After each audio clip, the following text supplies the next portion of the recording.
बिल्कुल। और ईरान में हिजाब के खिलाफ प्रदर्शन और तेज हो गए हैं। तेहरान समेत ईरान के कई शहरों में हिंसक प्रदर्शन हुए। पुलिस और प्रदर्शनकारियों के बीच जगह जगह झड़प की खबरें सामने आ रही हैं। तस्वीरें देखिए, ये तस्वीरें बीती रात उसी उग्र प्रदर्शन की हैं जिसमें ईरान की सड़कों पर लोगों का सैलाब उमड़ा और हिजाब के खिलाफ आवाज बुलंद की गई। ईरान में पिछले 5 दिन से हिजाब के खिलाफ आंदोलन छिड़ा हुआ है। एक तरह की क्रांति आप इसे कह सकते हैं। जगह जगह सख्त हिजाब कानून के विरोध में प्रदर्शन हो रहे हैं। कुर्दिस्तान रीजन से शुरू हुआ प्रदर्शन राजधानी तेहरान समेत कई शहरों में पहुंच गया है। और जानते हैं खास बात क्या है? ईरान की जो आम आवाम है उसका सपोर्ट मिल रहा है इस तरह के प्रदर्शन को। आप ये कह सकते हैं कि ईरान की आवाम ईरान के हुक्मरानों को आईना दिखाती हुई नजर आ रही है कि अब इस तरह के जबरिया कानून बर्दाश्त नहीं किए जाएं।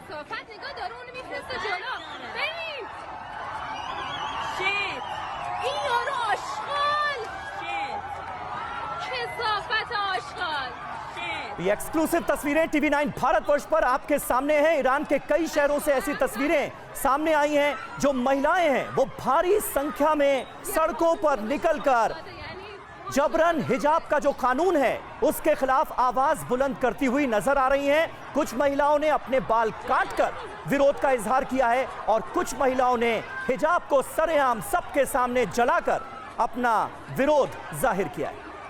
इस बीच एक और तस्वीर आपके सामने होगी जहां देखिए किस तरीके से प्रदर्शनकारियों ने अब अयातुल्लाह खामनेई के पोस्टर्स जलाने भी शुरू कर दिए हैं। खामनेई ईरान के सर्वोच्च धार्मिक नेता हैं और ईरान के सभी अहम फैसले भी खामनेई ही लेते हैं।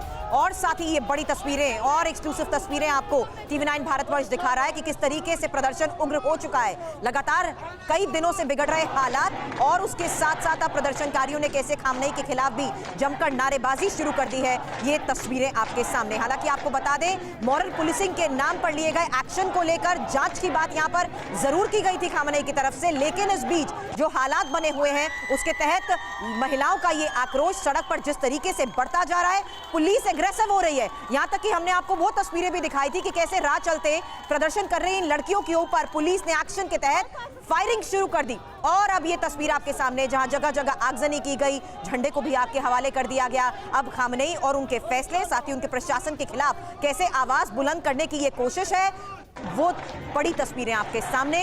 लोगों का गुस्सा बढ़ता जा रहा है। एक गुट ने खामनेई के पोस्टर्स में आग के हवाले लगा दिया, जबकि हुक्मरानों को 2 टूक ये पैगाम दे दिया गया है कि हिजाब उन्हें अब मंजूर नहीं है।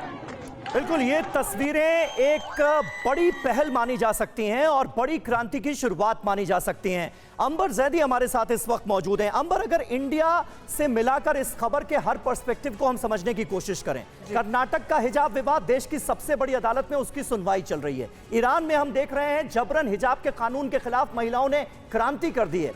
किस तरह से आप देखती हैं इन दोनों चीजों को? क्योंकि जो बड़ी बात नजर आती है वो ये कि ईरान में जबरन हिजाब के कानून के खिलाफ क्रांति हो रही है और यहां तो हिजाब के लिए क्रांति होती नजर आ रही। जी बिल्कुल, देखिए समीर भाई, ये जो ईरान में हो रहा है वो वाकई में महिला अधिकार और जो फ्रीडम ऑफ चॉइस है वो उसकी जंग है। लेकिन जो भारत में हो रहा है वो सवाल खड़ा करता है कि क्या वाकई में एक अंडर एज लड़की या कोई स्कूल गोइंग जो बच्चियां होती हैं उनको उनकी वो किस तरह से उनको वोट डालने तक का अधिकार नहीं होता, तो वो अपनी चॉइस कैसे बना सकती हैं? महिलाओं पे ये सारी चीज़ें पहले ही थोप दी जाती हैं और इस तरह की सोच के जो महिलाएं बुर्का या हिजाब नहीं पहनेंगी वो बेशर्म बेहया होती हैं और वो दोज़ख में जाएंगी। जब इस तरह की सोच लाद दी जाती है और एक ये सोशल प्रेशर लगातार महिलाओं पे बनता है कि आप अगर नहीं पहनेंगी तो आप बेशर्म हैं, इस तरह की चीज़ें फिर इसको भारत में लागू करने की कोशिश की जा रही है फ्रीडम ऑफ चॉइस के नाम पर।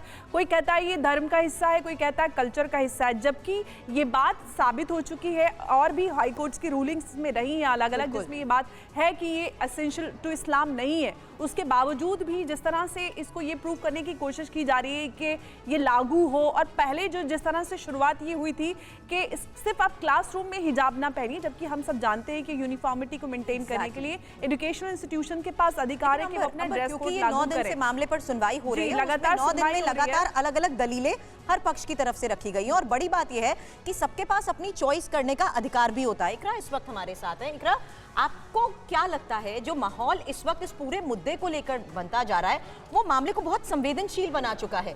क्या अपनी चॉइस या अपने आवाज रखने का एक तरीका नहीं है, इसे थोपना क्यों है, ये एक सवाल अब बन चुका है। देखिए, मुझे समझ में नहीं आता कि ये जो हिजाब का मुद्दा है ये इतना ज़्यादा खिंचता क्यों चला जा रहा है। भाई, हम भारत में रह रहे हैं, हमें हर चीज़ का अधिकार है, जिसमें हम रजामंदी है हमारी, हम वो काम कर सकते हैं।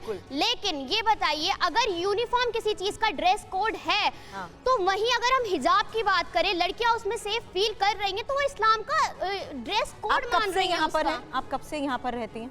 हमें बहुत, मैं बचपन से दिल्ली में ही रहती हूँ। दिल्ली में रहते हैं ना, तो दिल्ली में अब कोर्ट के सामने भी ये मामला आया कि क्या ये सब कुछ एक कैंपेन के तहत किया जा रहा है। 2022 से पहले तो इंस्टीट्यूशंस में क्या पहनना है क्या नहीं, एक यूनिफॉर्मिटी लागू होती थी। नहीं, अब ऐसे क्यों, इसको लेकर सवाल क्यों?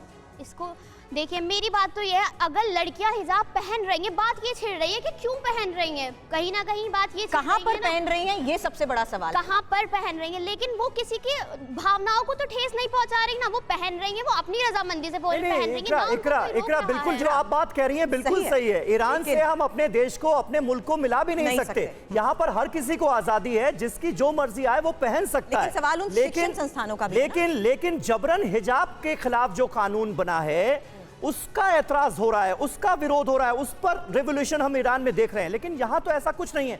यहां पर बात है कि स्कूल के अंदर अगर आप क्लासरूम में बैठे हैं तो कम से कम एक यूनिफॉर्मिटी होनी चाहिए, स्कूल के नियम फॉलो होने चाहिए। तो उस पर अड़ियल रुख का क्या मतलब है फिर? लेकिन ये देखिए ना, हम अगर मेरी मर्जी है कि मैं क्लास में बैठूं और अपना सिर ढक कर बैठूं, मैं एक इज्जत के साथ बैठूं, तो वो क्या कोई गलत बात है? हम भाई अपनी प्रॉपर यूनिफॉर्म तो फॉलो करके जा रहे हैं ना, साथ में हम शिक्षा तो ले रहे हैं, लेकिन उसके साथ हम अपने इस्लाम को भी फॉलो कर रहे हैं। हम दोनों चीज देखिए, आपने कहा ना इकरा कि यहाँ पर अगर मैं क्लासरूम में बैठूं तो इज्जत के साथ बैठूं, यानी जो बाकी आपके छात्र छात्राएं जो छात्राएं बाकी हैं क्लासरूम में, वो क्या इज्जत के साथ नहीं बैठी हैं? वो क्या बेइज्जत हो रही हैं? यही तो बात है ना। इसी सोच को हम कैसे बढ़ावा दे सकते हैं? इसीलिए स्कूल कॉलेजों में यूनिफॉर्मिटी की बात की जाती है कि हर बच्चा अपने आप को एक सा समझे, एक समान, उसमें अलगाव की भावना पैदा ना हो किसी भी वजह से। इकरा, लेकिन ये एक बात है, अभी आपने इज्जत का पॉइंट लिया, मैं ये बात बोलूंगी, अगर और कोई लड़कियां चाहती हैं कि मैं माथे पे बिंदी लगा के जाऊं, तो वो उनकी सोच है ना, वो ऐसा कर सकती है ना, क्योंकि उन्हें भारत में ये अधिकार दिया गया है। और अगर वहीं मैं अपनी बात लहूं तो मैं चाहती हूँ कि मैं स्कार्फ पहन के क्लास में बैठूं। लेकिन तो क्या धार्मिक तौर पर किसी इंडिविजुअल की पहचान होना जरूरी है? नहीं, ऐसा अगर हम क्लासरूम में या किसी शिक्षण संस्थान में सभी 50 लोग बैठे हैं तो क्या हर एक की पहचान धार्मिक तौर पर करना जरूरी है? लेकिन जिसमें अगर मेरी रजामंदी हो उसको रोकना जरूरी है। नियम, कायदे, कानून हर जगह पर बनते हैं। इंस्टीट्यूशंस अगर एक यूनिफॉर्मिटी, इक्वालिटी की बात सिखाते हैं तो उसे लागू भी तो करना जरूरी है ना। आप ये बताइए, हमने नियम, कायदे, कानून तोड़े, हमने ये बोला कि हम यूनिफॉर्म में नहीं बैठेंगे, बोला कहीं से नहीं बोला ना। बस क्या है, हम प्रॉपर यूनिफॉर्म फॉलो करेंगे, लेकिन हम अपना हिजाब पहनेंगे, हम आपके रूल्स को नहीं तोड़ रहे।